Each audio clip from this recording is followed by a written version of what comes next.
choose to not be first. Do we do enough? Well, I never shut up about it. It must have been about 16, 17. We nicked their guilt rings. Right, the bouncer's guilt ring. This is no good for me. That's the reality. If you want the honest truth, and I see it every day.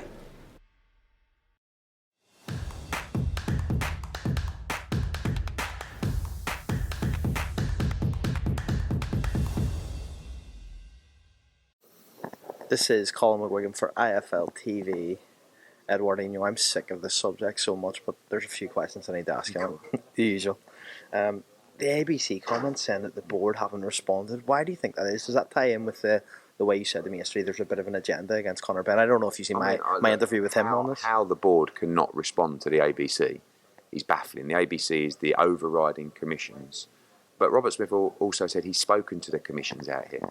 So I guess he spoke to Florida. But we were told by the ABC in writing that they're contacting the board for confirmation that Conor Benn is not suspended. They had all the releases from UCAD and the board to confirm that the suspension was lifted, but I think they wanted to speak to the board. If the board haven't even replied, he said, I think he's disappointed because the board have shown no reasons to confirm that Conor Benn is not been cleared or not been suspended, because he is, and Florida had no reason to not licence him because he's not suspended anywhere. Absolutely everything I've been saying.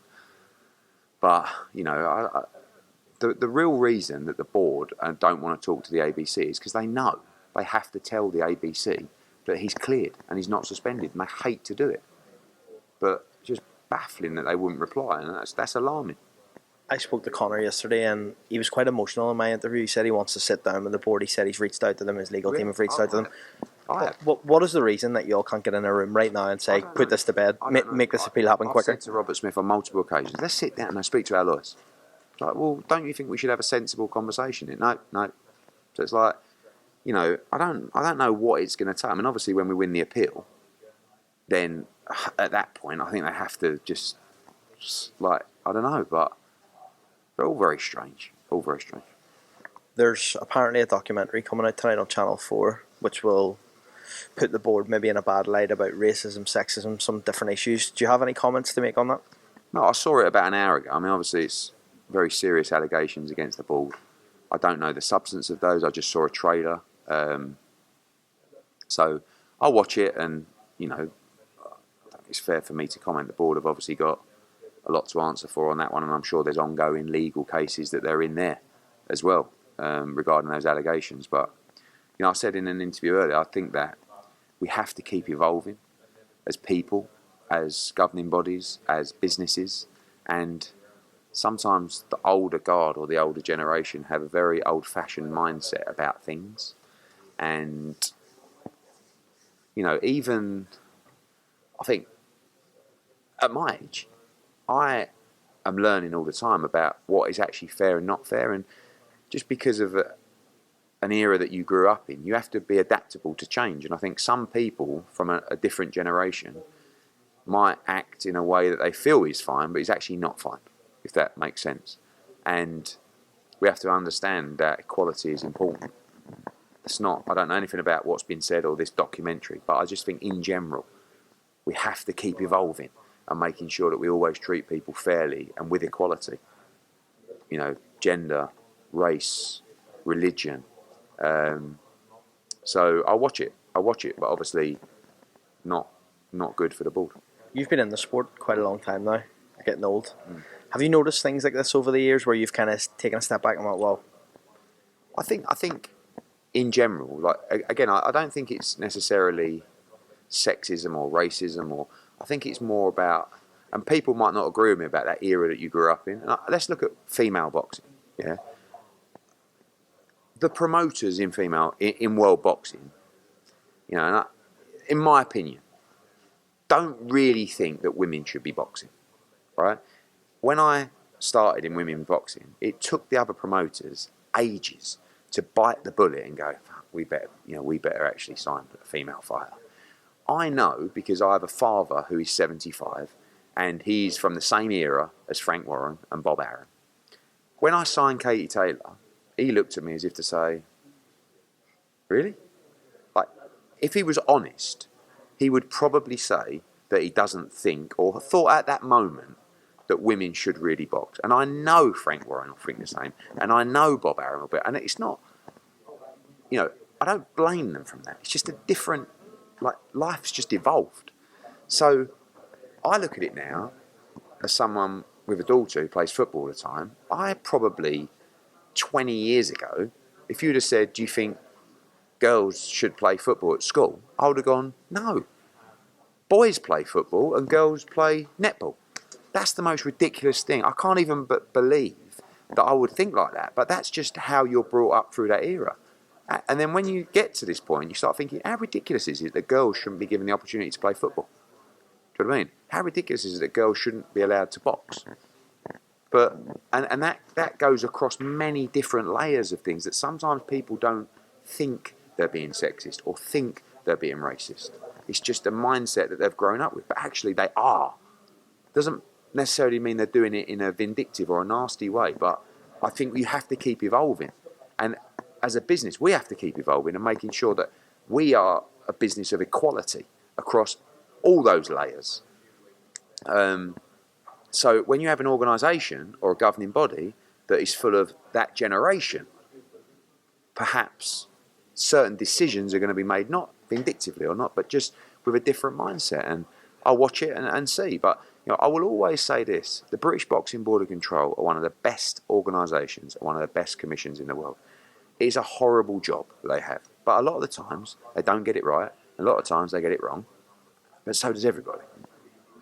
This is something completely more serious. I mean, this is something that could end the British. I mean, I don't know about the legal cases or whatever, but I will always say I think in general the British Boxing Board of Control are a very good commission.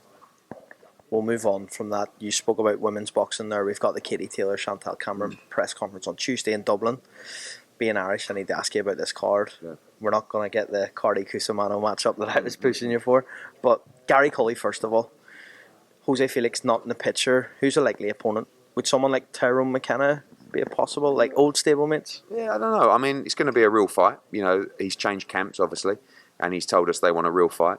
We're planning a lot of big fights for the Irish fans on that card, even from before the bell. We're talking about... I've heard Emmett Brennan against Jamie Morrissey. Yeah, potentially, and I think that before the bell element needs to be those big, don't get me wrong, it's a massive opportunity for an Irish fighter to be on that card, so you've got to bring a following with you, a big following, but the opportunity's there specifically in those slots, particularly, and as we go into the TV card, obviously you've got Thomas Carter, you've got Gary Cully, and a number of other Irish fighters as well, so we hope to announce some of those on Tuesday. Kevin Ajako be involved? I don't know. I mean, look, I thought we had the perfect fight for Kevin against Troy Williamson, and I know there's been a lot of backwards and forwards, and you've got to take the fight that you feel is the right fight for your career, but that was the fight that we wanted to make in Dublin, was Kevin against Troy, and I thought that's such a great fight, but it doesn't look like that fight's going to happen, so I don't think so, but we'll see. And we've got a lot of Irish fighters that are dying to get on that card, and it's going to be another complete sellout. If Katie Taylor was to lose, do you believe that that's the end of the road for Katie Taylor? I don't know. I mean, look, she's still the undisputed lightweight champion. There's still the Serrano rematch. I think you have to say Chantal Cameron is the favourite going into the fight after last time. She'll be very, very confident. She'll be very tough to beat. Katie's very stubborn. She's going to just give everything in this fight to win. I would never say when the time is up for Katie Taylor. I have too much respect for her, but right now I know she's more focused than she's ever been before for this fight. AJ Wilder, you told me yesterday that you were going to speak to Shelley Finkel. Have you spoke to him? Is there any movement on that fight? Is it going to happen? Yeah, I spoke to him yesterday. We've had additional approaches regarding that fight. We want to make the fight, and so does Shelley, and we're trying to find a way to do it. Obviously, we had an original offer that looks like it's not going to progress at this time, but our first option and our preferred choice is 100% Deontay Wilder. So we'll look at that offer, we'll look at the other sites that we're talking about as well, and we'll see. Any Prograis, can we expect an announcement in the next week or so? Yes. San Francisco? Quite possibly. December? Yes. November 11th, still going to be Newcastle, Pat McCormack, Lewis Ritson? Possibly, yeah. Lewis Ritson didn't want the fight with Pat McCormack, which was a gutter because I thought it was such a great fight. And we made him a big offer, and I thought it was a perfect fight for everybody, really. But it doesn't look like that fight's going to happen. But we still want to go to Newcastle November 11th, and we're just finalising the card. December 2nd's changed quite a bit. So at one point it was Conor Benn. You've spoke about a heavyweight fight in December, but that's the only kind of date that a heavyweight fight fits in your schedule. But then you've also spoke about Bivol. Yeah, I mean, firstly, when you talk about the heavyweight fight, you talk about Conor Benn, you've got December 2nd or December 23rd. So we'll see. You've got Demetrious Bivol also wants to fight around December 2nd. Could even jump on the Haney card. It's going to be a big Podrick night. McCrory, a possible opponent for Bivol at 168? Hasn't been considered, no. I mean, Podrick is a super middleweight, as I understand, but a good fighter, so we'll see. But, Dimitri definitely wants to fight this year. If Ammo Williams is to win on Saturday night, what route then would he go down? Is the Felix Kaish fight possible again or not? Is dead? The fight's not there right now. I think Ammo's been waiting a long time around that fight. He wants a shot at the world title. If he beats Steve Rolls, he'll be knocking in that top 3, top 2. And we want to get him in a mandatory position. But it's a tough fight against Steve Rolls on Saturday night. And it's going to tell us where he's at. Rick Murray put out a tweet saying that Cepeda's signed a 3-fight deal with Matchroom. Is it just this one fight or is it a 3-fight deal? In a situation like that, it'll be a 3-fight deal pending victory. So I'm sure Rick Murray thinks that he'll be winning on Saturday night. And if he does, he'll be a Matchroom fighter and we'll be putting him in some big fights at 140. And that's one of the carrots there for victory. The WBO route could open for Richardson Hitchens if he does win. Teo's obviously the super champion, so do you think it could be worth Hitchens targeting that to bring another belt to match? Honestly, if he beats Cepeda in style, I think he's ready for anybody in the division. And he has the confidence to fight those guys. He told me he wants the Haney Prograis winner.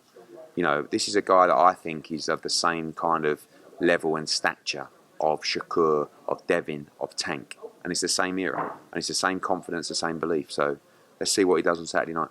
What about that Montana Love situation? It seems he was injured and we couldn't get the fight on, so that fight's dead right now. But who knows in the future? It's always going to be a fight with spite.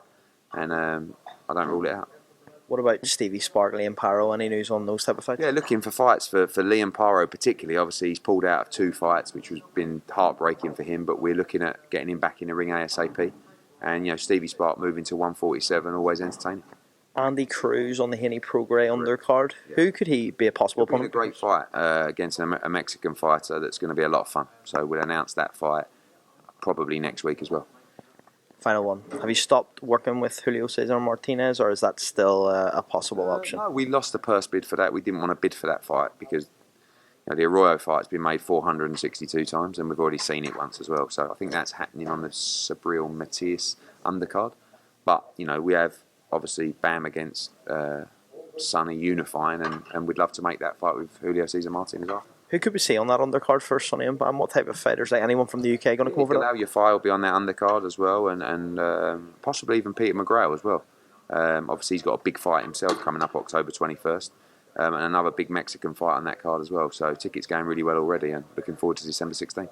Edward, catch you tomorrow on the 5K. Appreciate it, mate. Thank you. You to not be first. Do we do enough? Well, I never shut up about it. It must have been about 16, 17. We nicked their guilt rings. Right, the bouncer's guilt ring. This is no good for me. That's the reality. If you want the honest truth, and I see it every day,